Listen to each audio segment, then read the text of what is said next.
Now, I've talked about a lot of companies failing, and all sorts of different reasons for why they failed. But this one has to be the most devastating because there was an opportunity for something to be done. So let's start with the beginning, like always. In 1978, a company called Cook Data Services was founded by David Cook. This company was a total fail. Yep, we're like a couple seconds in and that happened. The company supplied software services to the gas and oil industry in Texas, and yeah, it just didn't do good. So David Cook's wife, Sandy Cook, recommended that he would start a video rental service, and Cook sold his data service, and Blockbuster was born in 1985. The first store would open later that year on October 19th of 1985 in Dallas, Texas. And it was an instant success thanks to the customer service and overall experience. A little bit later, Cook invested $6 million into a warehouse thanks to the growth, and as Blockbuster was growing, they began to do video game rentals. Nintendo was not very happy about this, and in 1987, Nintendo took Blockbuster to court. Nintendo lost the lawsuit, and Blockbuster continued to have Nintendo IPs in their stores. At one point, co-founder of Waste Management Wayne Huizenga and associate John Melk began opening a Blockbuster, and it became to the point where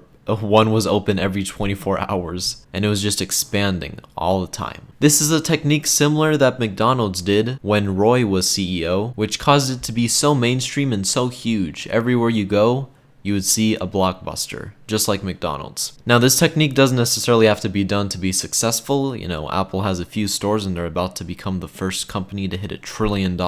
Anyways, in 1990, there was a decline, but Blockbuster still had billions in the bank, and they sold themselves to Viacom for $8.4 billion. In 1994, Blockbuster caught an interest in renting something you wouldn't expect because they wanted to rent everything. They wanted for people to rent entertainment complexes, mostly for adults. It was called Blockbuster Party, which was tested in areas like Indiana and New Mexico, to name a few. That didn't really become a thing. And Blockbuster would jump seas in 1996 to purchase Ritz Video Chain and rebranded them to Blockbuster, making UK filled with blockbusters. And the Big B's next move was to create DEJ Productions. They were able to get 225 more films into their stores, and they were exclusive content similar to Netflix today with their shows. 2000 came and Blockbuster partnered with Iran to get video on demand. Also, this was around the time when Blockbuster had the opportunity to purchase Netflix for a small price of $50 million. But according to Blockbuster, they didn't really want to see their numbers go down or whatever. You know, that steady flow of revenue, they didn't want to see like a little decrease. But anyways, in 2002, Blockbuster would acquire more stores to expand. And 2 years later, they would leave Viacom and start a website called Blockbuster.com,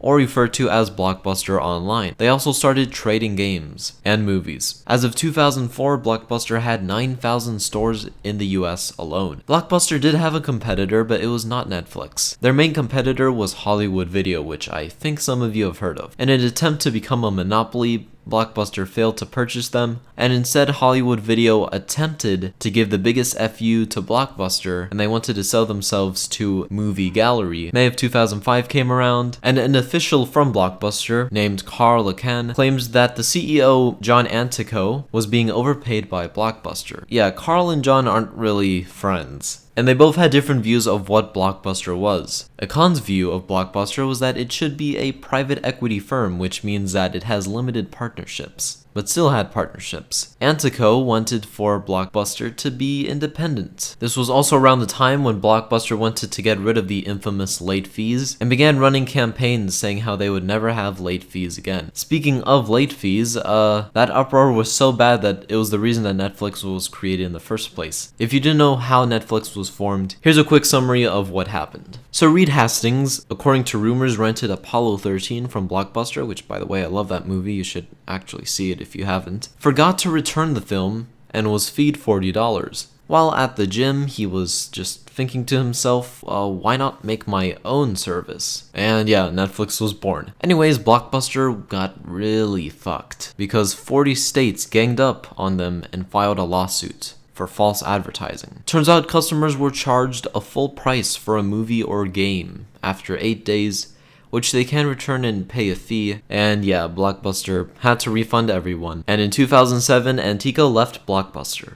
And Blockbuster would get a new CEO named James Keyes, who was CEO for 7-Eleven. He gave new insights into the company and suggestions and stuff that should be improved. He really pushed the online service, and he wanted for people to forget about the DVD mail service, which was the main reason that Netflix was growing in the first place. Because of how well Blockbuster's online service was doing, they saw a decline in rental walk-ins, so Blockbuster stores began to close, and over 960 were closed in 2010 alone. 43 million people had a Blockbuster subscription, and it seemed like everything was going really well. But the decline really began for Blockbuster. They sent out a warning that a bankruptcy might come as revenue was dropping, and they didn't really seem to go anywhere with paying their billion-dollar debt. And I guess a sorrow, they just felt bad. Universal, Time Warner, and 20th Century Fox allowed for Blockbuster to have their newest movies rent available on the day of the DVD release. Blockbuster's huge competitor, Movie Gallery, which I mentioned earlier, would begin liquidation, leaving Blockbuster in its own monopoly. The wish that Blockbuster wanted truly happened. And unfortunately, it wasn't the way that they wanted it. That's why you gotta be careful what you wish for. On July of 2010, the New York Stock Exchange removed Blockbuster due to shareholders unable to do a reverse stock split, which meant to merge stocks into a smaller margin for a more valuable share. This was because one share of Blockbuster was only worth $1. Now, normally, for a healthy company, let's take Apple, their shares are $170 per piece. Blockbuster also failed to make a $42 million payment to bondholders, and they were told to pay up by August 13th of the same year. Blockbuster planned to file for bankruptcy, and on September 23rd of 2010, Blockbuster filed for Chapter 11 bankruptcy, having $900 million in debt. Netflix and Redbox were just so powerful and much more convenient that it just hurt Blockbuster. They said they would attempt to keep 3,000 remaining stores open, but began closing them one by one. I guess you could say they were closing them every 24 hours. Ha ha ha ha, funny reference if you remembered what I said earlier. 182 stores were closed by April of 2011 alone. And sadly, Blockbuster was not able to pay for their debt, and the US Department of Justice called for Blockbuster to be liquidated.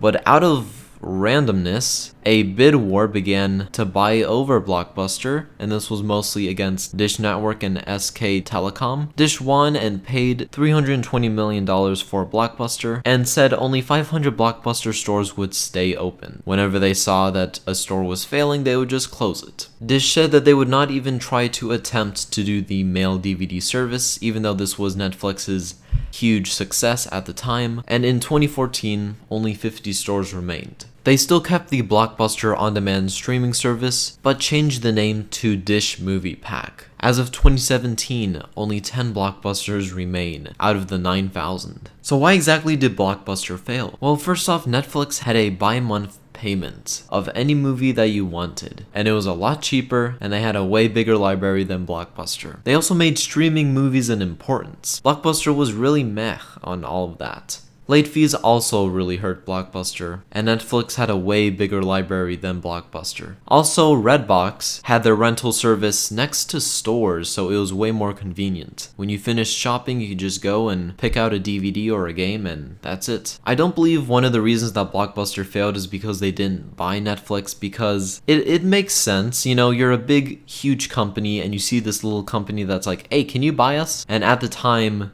it sort of seems like, why would we do that? We're so huge. We don't need you. I know now that's really hard to imagine, and it seems really stupid, but at the time, it sort of makes sense, and I can't blame Blockbuster for that. The other issue is just things going digital. We don't really need Blockbuster. The reason I believe that GameStop still exists and they're not dead like Blockbuster is because I hear a lot of people that like their games physical. A lot of people like to get the DVDs, the cartridges now, and also probably because of console launches, some people like to camp out of the stores and stuff. Having conservative views about how your company was first successful and popular isn't always the best thing. Sometimes you have to try new things, because if you don't, you're probably gonna die. Now, sometimes you do need that secret recipe that made you successful and people still like it, like Coca-Cola should never change the flavor of their drink and stuff like that, and how Disney should not close classic rides. But for something like Blockbuster in the digital age, it just doesn't work. I believe that if Blockbuster focused more on an online streaming service, it would have been really successful. But Blockbuster was way too late on that. Netflix just beat them to it. So how exactly are there still Blockbusters around even if there's just 10? Well, as it appears, these are Blockbusters that are being franchised. Basically, the names are being leased. And these are in areas where, well, I think that the CBS report sums it up perfectly. Wasilla, hometown of Sarah Palin. Here, like in the rest of Alaska, internet's expensive. When you're getting charged by the gigabyte, the video store can actually offer a better deal. And these are small towns where it's just a community, so people don't really have that many places to go, so they're like, yo, let's go to the Blockbuster. You know, it's sort of one of those towns where everyone knows everything. So yeah, imagine an alternative future where we're all saying Blockbuster and chill. I mean, it doesn't sound as catchy, but still. So thank you guys for watching, and I will see you in the next one.